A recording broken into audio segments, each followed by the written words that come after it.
Gracious Father, gracious Father,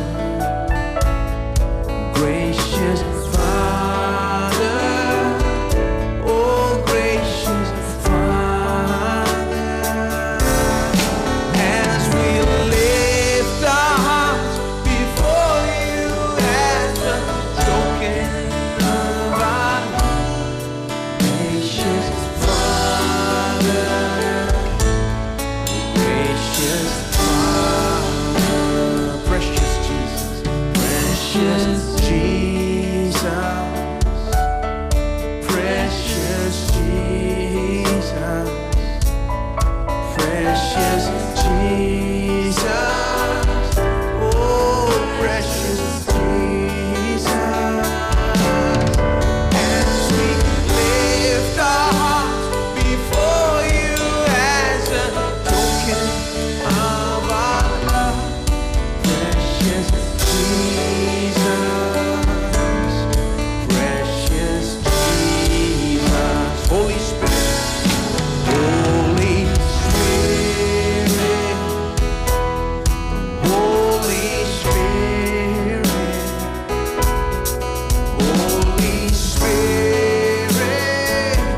Holy Spirit, as we lift our hearts before you as a token of our love, Holy Spirit, Holy Spirit, let's welcome the Spirit of God. Holy Spirit, Holy Spirit, Holy Spirit, Holy Spirit, as we lift our hearts before you as a token of our love, Holy Spirit, Holy Spirit.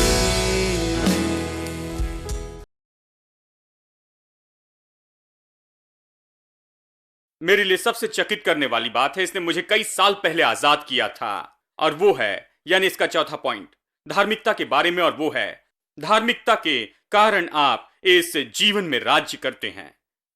सब लोग कहें धार्मिकता मुझे इस जीवन में राज्य करने लगाती है। मैं आपको बताऊंगा कहां कहां गया है। रोमियो अध्याय 5 17, रोमियो अध्याय 5, ये सब रोमियो में है। आप इसे रोमियो की किताब में पाएंगे, अध्याय 5 वचन 17। यह इस तरह कहता है कि यदि एक मनुष्य के पाप के कारण मृत्यु ने उस एक के द्वारा राज्य किया, चलिए इसे सरल हिंदी में बताऊं, क्योंकि एक मनुष्य आदम, पहले मनुष्य ने पाप किया, मृत्यु ने उस एक मनुष्य के पाप के कारण राज्य किया, मृत्यु ने उस एक मनुष्य के पाप के कारण राज्य और अधिकार किया। अब इसे सुनिए, तो जो लोग अनुग्रह और धर्म रूपी वरदान बहुतायत से पाते हैं, वे एक मनुष्य के अर्थात यीशु मसीह के द्वारा अवश्य अनंत जीवन में राज्य करेंगे। अब यह तुलना करता है कि उस एक मनुष्य ने क्या किया और उसने सारे संसार पर प्रभाव डाला, और इस एक मनुष्य यानी यीशु ने जो किया वो कैसे हम पर प्रभाव डालता है। हम यानी हम जो यीशु मसीह पर विश्वास करते हैं, जब वो एक मनुष्य पाप करता है, उस एक मनुष्य के पाप के कारण, मैंने कभी पाप नहीं किया, मैं कैसे पापी बन गया, मैंने कभी पाप नहीं किया, उसने पाप किया। जब मैं स्वर्ग में जाऊंगा तो शायद आदम से बहुत से सवाल पूछना चाहूंगा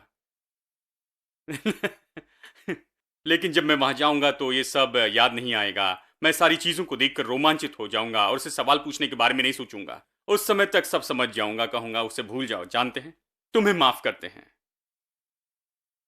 उस एक आदमी के कारण, उस एक मनुष्य के कारण मृत्यु ने राज किया, मृत्यु ने सब पर राज किया। बाइबल कहती है, अगर आप वचन 12 पढ़ते तो कहती है, इसलिए एक मनुष्य के अपराध, एक मनुष्य के पाप के कारण पाप ने संसार में प्रवेश किया और पाप के द्वारा मृत्यु आई, और इस रीति से मृत्यु सब मनुष्यों में फैल गई क्योंकि सब ने पाप किया। वचन 17 भी तो यही कहता है, एक मनुष्य के पाप के कारण मृत्यु ने सब मनुष्यों पर राज किया। अब हम में से किसी ने पाप नहीं किया, हमारे पूर्वज आदम ने पाप किया और उसके कारण हर मनुष्य को मरना पड़ता है।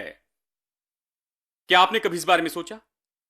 हम इसलिए नहीं मरते क्योंकि हम पापी हैं, हम मरते हैं क्योंकि आदम ने पाप किया। इसलिए आप देखते हैं कि बच्चा जो 10 दिन का है, जिसने कभी पाप नहीं किया है, वो मरता है। क्यों? क्योंकि मृत्यु इस संसार में है। मृत्यु यहां कैसे आई? छोटे बच्चे भी क्यों मरते हैं? क्योंकि उस एक मनुष्य ने पाप किया और इस संसार में मृत्यु आई। इसलिए हर कोई जो इस संसार में जन्म लेता है उसे एक न एक दिन मरना पड़ता है। यह तो निश्चित बात है, ये जीवन की ऐसी अटल बात है, और वो है मृत्यु। आप इसे टाल नहीं सकते हैं, यह होती है। अगर आप इस संसार में जन्मे हैं, मनुष्य के रूप में जन्मे हैं, तो एक अपॉइंटमेंट तो निश्चित है, और वो अपॉइंटमेंट है मृत्यु से। मृत्यु से ये कैसे आई? ये इसलिए नहीं आई क्योंकि मैंने कुछ गलत किया, ये उस एक मनुष्य के कारण आई। उस एक मनुष्य के पाप का परिणाम इतना ज्यादा था कि आज इस संसार में जन्मे हर एक व्यक्ति को मरना पड़ता है।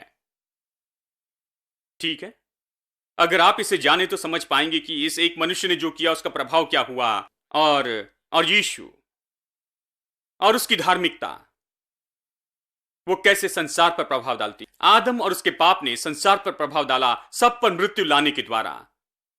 और फिर बाइबल कहती है बहुत ज्यादा, सब लोग कहे बहुत ज्यादा, मुझे बहुत ज्यादा पसंद है। मुझे बाइबल में बहुत ज्यादा बहुत पसंद है। बहुत ज्यादा हर जगह आता है। एक बार तो मैंने सब बहुत ज्यादा को मार्क किया और बहुत ज्यादा को देखते रहा, क्योंकि मैं बहुत ज्यादा पाना चाहता हूं। मुझे बहुत ज्यादा पसंद है, बहुत ज्यादा, बहुत ज्यादा, सब लोग कहे बहुत ज्यादा। इसका अर्थ है कि यदि एक मनुष्य के पाप के कारण सब लोग मरते हैं और प्रभाव ऐसे होता है, तो बहुत ज्यादा, थोड़ा नहीं, बहुत ज्यादा। वो लोग जो बहुतायत का अनुग्रह पाते हैं, कितने लोगों ने बहुतायत का अनुग्रह पाया? और धार्मिकता की भेंट, कितने लोगों ने धार्मिकता की भेंट पाई है? तो जो लोग अनुग्रह और धार्मिकता रूपी वरदान बहुतायत से पाते हैं, वो राज्य करेंगे। मुझे नहीं लगता आप समझ गए। वो बहुत ज्यादा राज्य करेंगे। एक मनुष्य के पाप के कारण मृत्यु ने सब पर राज किया, तो बहुत ज्यादा। तो जो लोग अनुग्रह और धार्मिकता रूपी वरदान बहुतायत से पाते हैं, वो राज्य करेंगे उस एक मनुष्य के काम के कारण। ओ, ये चकित करने वाला है।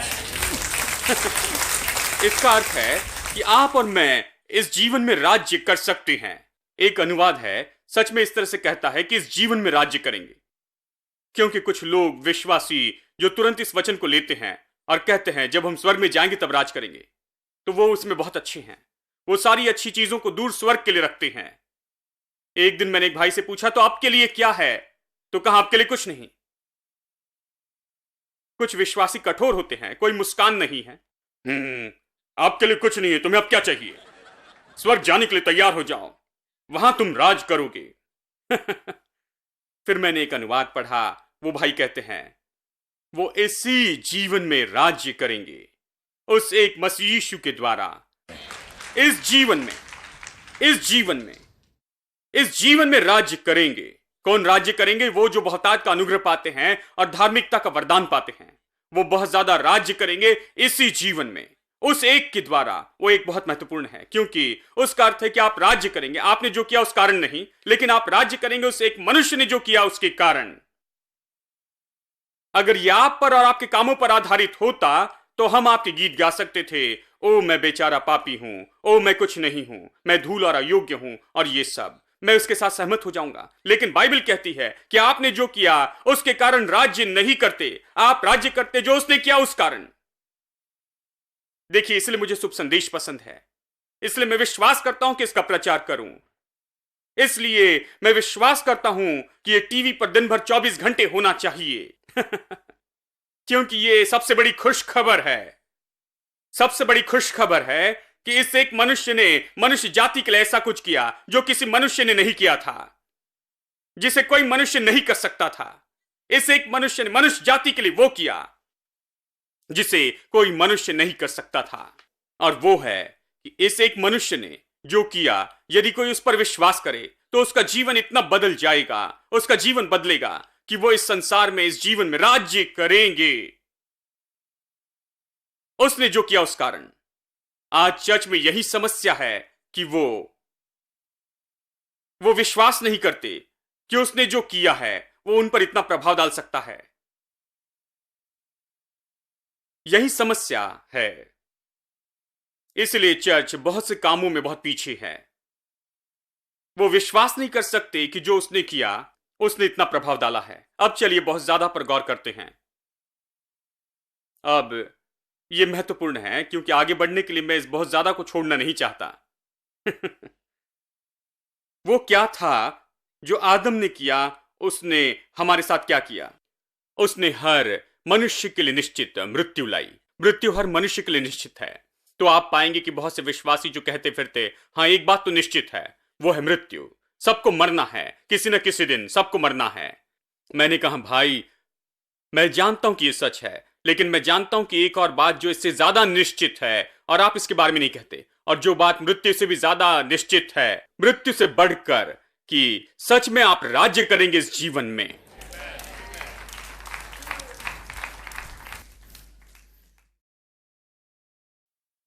देखिए किस तरह से शैतान ने हमें केवल नकारात्मक बातों को ही देखने लगाया। तो विश्वासी कहते हैं कि एक बात तो निश्चित है कि हम सब मर जाएंगे।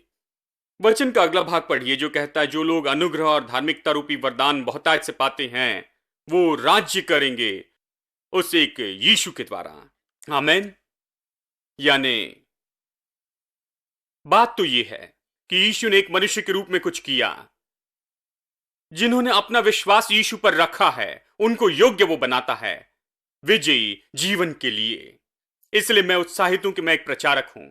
मैं प्रचार करने के काम के लिए इसलिए नहीं आया कि यह अच्छा है, नहीं, मैं इसमें इसलिए आया क्योंकि यह सबसे महान संदेश है। मैं समझने लगा, मैं सच में कहता हूं कि जब मैं बाइबल कॉलेज का विद्यार्थी था, मैं बहुत चिंता करता था, कहता था मेरे प्रभु ये प्रचारक, मैं कभी प्रचारक नहीं होना चाहता था क्योंकि मैंने जीवन भर प्रचारक देखे थे और मैंने कहा मेरे प्रभु कुछ भी बना देना, लेकिन मुझे प्रचारक नहीं बनाना, प्रचारक नहीं बनाना, मुझ पर दया कर, तुझे और प्रचारक की जरूरत नहीं। बहुत से प्रचारक दुख उठा रहे हैं, बहुत से प्रचारक जीवन में जैसे तैसे जी रहे हैं, जानते हैं पूरी तरह से, जानते हैं हारे हुए हैं और पूरी तरह से बिना किसी चीज के हैं, कहते हैं हम तो प्रचारक हैं। मैंने ऐसे बहुतों को देखा है, सैकड़ों और हजारों प्रचारकों को देखा है। फिर जीवन में मैंने निर्णय लिया कि मैं प्रचारक बनना नहीं चाहता हूं, लेकिन फिर इस तरह हुआ कि मार्ग मुझे वहां ले आया और मैं बाइबल कॉलेज में गया। और बाइबल कॉलेज में पढ़ते हुए निश्चित नहीं था, मैंने कहा मेरे प्रभु मुझे इससे निकलकर और कुछ करना होगा, क्योंकि मैं नहीं सोचता कि मैं इसे कर पाऊंगा। मैं उस प्रचारक जैसे जीना नहीं चाहता, मैं उस और उसके जैसे नहीं रहना चाहता हूं, मैं उनके जैसे नहीं होना चाहता था। मैं हमेशा यही सोचता था, ओ नहीं, यह मुश्किल जीवन है और ऐसा और मैं ऐसा जीवन नहीं जीना चाहता था। फिर मैंने रोमियो की पत्री का संदेश सुनना शुरू किया एक महान प्रचारक से। वो महान प्रचारक थे, मेरे दोस्त के पास उनकी शिक्षा के टेप्स थे। मैं उनके रूम में था, गर्मियों के समय वहां गया था, बाइबल कॉलेज के पहले साल में रहते हुए गर्मियों में वहां गया। मैं उनके घर में था और इस जवान के पास टेप्स थे और मैंने स्तर पर कभी मसीह शिक्षा को नहीं सुना था। मैंने बस सुनने के लिए उसे लेकर सुनना शुरू किया, क्योंकि दिन भर और कोई काम नहीं था, यहां वहां थोड़ा काम करते थे और मेरे पास बहुत समय था, तो मैंने इसे सुनना शुरू किया। मैंने रोमियो की पत्री का पहला अध्याय सुनना शुरू किया, जहां पौलुस कहता है कि मैं यीशु के सुसमाचार से नहीं लजाता, क्योंकि विश्वास करने वालों के लिए उद्धार के निमित्त परमेश्वर की सामर्थ्य है। और ये सब जब मैंने सुनना शुरू किया और इतना चकित हो गया कि मैं सबसे महान सुसमाचार पर बैठा था और जो किताब मेरे हाथों में थी उसमें पूरे संसार का सबसे महान सुसमाचार था और इसे घर घर से चिल्लाना चाहिए।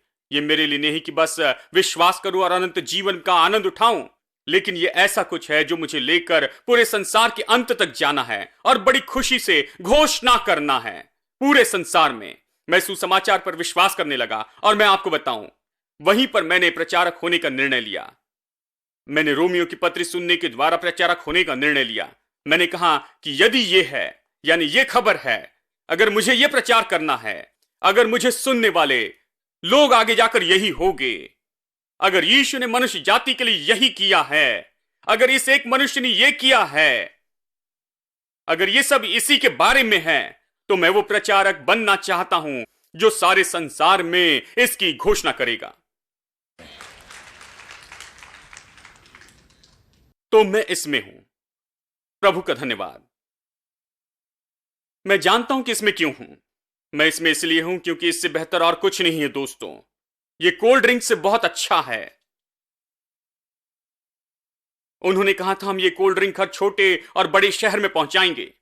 मैं आपको बताऊं, यीशु ने कहा कि इस जगत के अंत तक जाकर सुसमाचार प्रचार करो, चेले बनाओ, हर व्यक्ति को प्रचार करो, क्योंकि यह सुसमाचार है और हर मनुष्य को इसे सुनना चाहिए। क्योंकि एक मनुष्य ने कलवरी के क्रूस के ऊपर ऐसा कुछ किया जिसे हम जीवन भर समझ नहीं सकते हैं।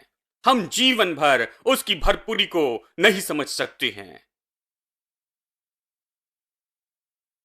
सोचता हूं पूरे अनंत काल में इसकी सराहना करेंगे, इसके बारे में और ज्यादा सीखते जाएंगे और हमें इस पर और ज्यादा सीखना है और इस पृथ्वी पर रहते हुए और ज्यादा समझना है। ठीक है, हम जीवन में राज्य करेंगे। सब लोग कहें मैं जीवन में राज्य करूंगा,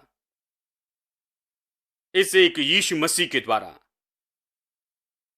अब बात यह है, देखिए, बहुत से लोगों के लिए जीवन में राज्य करना पूरी तरह से दूर की बात है। बहुत से विश्वासियों के लिए उनके पास धार्मिकता का प्रकाशन नहीं है, इसलिए उनके पास इस जीवन में राज्य और अधिकार करने के बारे में कोई प्रकाशन नहीं है।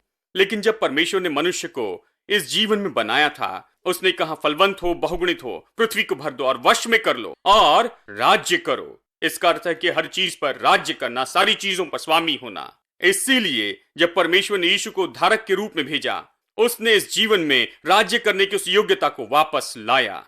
अगर आप इसे नहीं समझते हैं तो मैं सोचता हूं कि आप मसीह विश्वास क्या है इसका सार ही चूक गए। चलिए रोमियो अध्याय 10 में चलते हैं। रोमियो अध्याय 10 वचन 2। क्योंकि मैं उनकी गवाही देता हूं कि उनको परमेश्वर के लिए धुन रहती है, परंतु बुद्धिमानी के साथ नहीं। यहां पौलुस अपने भाइयों से कहता है, अगर आप वचन 1 पढ़े तो कहता है, हे भाइयों, मेरे मन की अभिलाषा और उनके लिए परमेश्वर से प्रार्थना है कि वे उद्धार पाएं, क्योंकि मैं उनकी गवाही देता हूं कि उनको परमेश्वर के लिए धुन रहती है, परंतु बुद्धिमानी के साथ नहीं। क्या आपने ऐसे लोगों को देखा जिनमें जिज्ञासा है लेकिन ज्ञान नहीं है? बहुत से विश्वासी ऐसे, उनमें ज्ञान के बिना जिज्ञासा है। पौलुस कहता है कि उनमें जिज्ञासा है लेकिन ज्ञान नहीं है। मैं अपने साथ लाया हूं एम्प्लीफाइड वर्जन, क्योंकि यह बहुत ही अच्छे से बताता है। रोमियो अध्याय 10 वचन 2, एम्प्लीफाइड वर्जन से इसे सुनिए।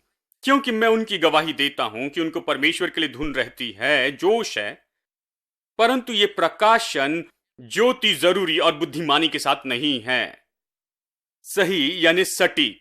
उनके पास सटीक ज्ञान नहीं है, उनमें जिज्ञासा है, लेकिन वो सटीकता से सब नहीं जानते हैं। वो कहता है, और जरूरी यानी जीवन देने वाला। पानी जीवन के लिए जरूरी है, क्योंकि अगर जीना चाहते तो पानी पीना होगा। जरूरी का अर्थ है जीवन देने वाला। तो वो कहता है उनके पास परमेश्वर के लिए जिज्ञासा है, लेकिन उनके पास सटीक ज्ञान नहीं है। उनके पास सटीकता का ज्ञान नहीं है जो उन्हें जीवन देने वाले स्रोत देगा। यह जीवन देने वाला स्रोत होगा। उनके पास सटीकता का ज्ञान नहीं जो उन्हें जीवन में राज्य और अधिकार करने देगा। उनके पास प्रभु के लिए जिज्ञासा है। वो धार्मिक लोग हैं, वो अपने परमेश्वर के लिए घमंड करते हैं, अपने विश्वास के बारे में घमंड करते। यहूदी लोग अपनी सारी चीजों के बारे में और बाइबल के बारे में घमंड करते हैं, लेकिन उनके पास सटीकता का ज्ञान नहीं था, इसलिए वो जीवन नहीं पा सकते हैं। वो उन्हें जीवन नहीं देता है। ये जीवन देने वाला नहीं है। जो ज्ञान उनके पास है वो धार्मिकता का ज्ञान है। उनके पास कुछ जानकारी है, उनके पास कुछ डॉक्टरिन है, लेकिन ये जीवन देने वाली नहीं है। बहुत से विश्वासी ऐसे हैं, जानते हैं, बहुत से लोगों का विश्वास इसी तरह है। उनके पास बहुत सी डॉक्टरिन है और ये और वो धार्मिक बातें हैं। इसके बारे में सोचिए, ये जीवन देने वाला नहीं है। फिर वो कहता है, ये किस बारे में कहता है? वो क्यों कहता है कि उनमें जोश और जिज्ञासा है, लेकिन उनके पास सही और सटीक ज्ञान नहीं है जो जीवन देने वाला हो सके। फिर वो वचन 3 में कहता है, क्योंकि वे परमेश्वर की धार्मिकता से अनजान होकर और अपनी धार्मिकता स्थापित करने का यत्न करते हैं, जिसके द्वारा वो अपने शब्दों और कर्मों के द्वारा स्वीकार किए जाएं, और अपनी धार्मिकता स्थापित करने का यत्न करते, और इस तरह वो परमेश्वर की धार्मिकता के अधीन नहीं होते हैं। चलिए इसे हम किंग जेम्स से पढ़ते हैं। क्योंकि ये जो कह रहा है उससे समझना थोड़ा आसान होगा, क्योंकि वे परमेश्वर की धार्मिकता से अनजान होकर, इसका अर्थ है कि वो नहीं जानते हैं कि परमेश्वर ने कौन सी धार्मिकता दी है, वो अपनी ही धार्मिकता स्थापित करने लगते हैं, उसका यत्न करते हैं और परमेश्वर की धार्मिकता के अधीन नहीं होते। यही बहुत से लोगों की समस्या है, वो अपनी ही धार्मिकता स्थापित करने की कोशिश करते हैं, परमेश्वर ने दी हुई धार्मिकता के अधीन नहीं होते। दूसरे शब्दों में, परमेश्वर ने पहली धार्मिकता दी है, लेकिन इन यहूदी लोगों से वो कहता है, उसके भाई, वो उनसे प्रेम करता, वो उन्हें सत्य बताने की कोशिश करता, वो कहता है कि ये लोग बड़ी जिज्ञासा से भरे हैं, लेकिन वो सटीकता से सब नहीं जानते हैं, इसलिए परमेश्वर ने उनके लिए धार्मिकता दी है। वो धार्मिकता स्वीकार करने के बजाय और उस धार्मिकता के अधीन होने के बजाय वो कहता है कि वो खुद अपनी धार्मिकता स्थापित करने लगते हैं, वो खुद की धार्मिकता स्थापित करने का काम करते। अब ये कैसे काम करता है ये मुझे समझना होगा। देखिए सब कैसे काम करता है, और देखिए आप कब धर्मी बनते हैं। मैंने आपको बताया था कि छुटकारे के द्वारा जो यीशु मसीह के द्वारा दिया गया है, ठीक है, यानी जब यीशु क्रूस पर मरा वो पाप बना कि हम धार्मिकता हो जाएं। आप कब धार्मिकता बनते हैं? जब आप यीशु मसीह पर विश्वास करते हैं। यीशु पर जब विश्वास करते हैं उसी पल आप धार्मिक व्यक्ति होते हैं, आप परमेश्वर की धार्मिकता बनते हैं। अब आप पापी नहीं, आप परमेश्वर की धार्मिकता है, नया जन्म पाए हैं, ठीक है। एक बार उद्धार के समय आप परमेश्वर की धार्मिकता बन जाते, एक बार यीशु पर विश्वास करें, परमेश्वर की धार्मिकता हो जाते हैं। आप मसीह जीवन, नया जीवन शुरू करते हैं, इसके बारे में उत्साहित हैं, कहते हैं प्रभु की स्तुति, मुझे माफ किया गया, मैं नया व्यक्ति हूं, मैं नई सृष्टि हूं, परमेश्वर की धार्मिकता हूं। लेकिन फिर आपके जीवन में कुछ होता है, आपने पाप किया, कुछ गलत किया, कोई गलती की है जीवन में आगे बढ़ते हुए। कितने लोग जानते हैं कि कई बार हम ऐसा करते हैं? हां, यानी क्या होता है एक बार पाप करने के बाद, उद्धार पाने के बाद आपने बहुत हल्का महसूस किया, कहा प्रभु की स्तुति में परमेश्वर की धार्मिकता हूं, मेरे पाप चले गए, मैं नया व्यक्ति हूं। लेकिन अब आपने कुछ गलत किया, इसलिए आप क्रोधित हुए या कुछ किया या कुछ हुआ, कुछ हो गया, आप जानते हैं कि कुछ गलत है, तो तुरंत क्या होता है? आप उसी समय दोष भावना महसूस करते, ठीक है। फिर आप महसूस करते हैं कि आप इतने धर्मी नहीं हैं, कहते हैं मैं इतना धर्मी नहीं हूं, मैं इतना अच्छा व्यक्ति नहीं हूं, मैं इतना धर्मी नहीं हूं। अब आप उस पाप के लिए बुरा महसूस करते हैं, अयोग्य महसूस करते हैं, और लगता है कि आप इतने अच्छे व्यक्ति नहीं हैं। और तुरंत ही पवित्र आत्मा काम करता है, क्योंकि पवित्र आत्मा आपके लिए है। वो क्या करता है? पवित्र आत्मा कायल करने वाला है, वो पाप की कायलता लाता है। अब वो ये काम करता है, वो सारे सत्य में हमारी अगुवाई करता है, लेकिन एक काम वो करता है कि जब हम गलत करते हैं तो हमें कायल करता है, प्रभु के पास वापस आने के लिए कहता है। यानी पवित्र आत्मा जो आप में रहता है वो कहता है परमेश्वर के पास वापस आओ, अपने पापों का अंगीकार करो, वो तुम्हारे सारे अधर्मों को शुद्ध करेगा, एक बार फिर से सही बनाएगा। इसके बारे में बुरा महसूस न करो, कम ऑन, तुम परमेश्वर की संतान हो, परमेश्वर के पास आओ, पापों का अंगीकार करो, परमेश्वर के साथ सही हो, परमेश्वर से दूर न जाओ। पवित्र आत्मा यही करता है। लेकिन फिर शैतान भी बाहर से काम करता है, वो कहता है नहीं, तुम इतने अच्छे नहीं हो, तुमने पाप किया, तुमने गलती की है, गड़बड़ी की है, बस हो गया, अब परमेश्वर के सामने नहीं जा सकते, पहले जैसे प्रार्थना नहीं कर सकते, तुमने नाम बर्बाद कर दिया और सब लोग जानते हैं कि तुमने क्या किया, तुम पहले जैसे नहीं रह सकते, अब खत्म हो गया। ये सब शैतान ये सारी दोष भावना लाता है। बड़ा फर्क है दोष लगाना और कायल करने में। दोष भावना शैतान से आती है और यह हमेशा आपको परमेश्वर से दूर ले जाती है। कायलता पवित्र आत्मा से आती है और यह हमेशा आपको प्रभु की ओर लाती है। कायलता अच्छी है, दोष लगाना बुरा है। बहुत से लोग दोष में हैं, पवित्र आत्मा कायल करती है। आमीन। Jesus, you are so good. Jesus, you are so good. There's nothing to fear, 'cause I'm here in your presence. Jesus, you are so good. Jesus, you are so, so good. And I just want to thank you with every beat of my heart. Jesus, you are so good. Jesus, you are so good. There's nothing to fear, 'cause I'm here in your presence. Jesus, you are so good. Jesus, you are so, so good. And I just want to thank you with every beat of my heart. You've given me eternal life, and your word to light my way. You've given me a spirit with new mercies every day. Jesus, you are so good. Jesus, you are so good. There's nothing to fear, 'cause I'm here in your presence. Jesus, you are so good. Jesus, you are so, so good. And I just want to thank you in every beat. You've given me eternal life. You've given me eternal life. And your word to light my way. You've given me a spirit with new mercies every day. Jesus, you are so good. Jesus, you are so good. There's nothing to fear, 'cause I'm here in your presence. Jesus, you are so good. Jesus, you are so, so good. And I just want to thank you with every beat of my heart. You've given me confidence. You've given me a confidence. And my soul is filled with peace. You are my provider. You supply my every need. Jesus, you are so good. Jesus, you are so good. There's nothing to fear, 'cause I'm here in your presence. Jesus, you are so good. Jesus, you are so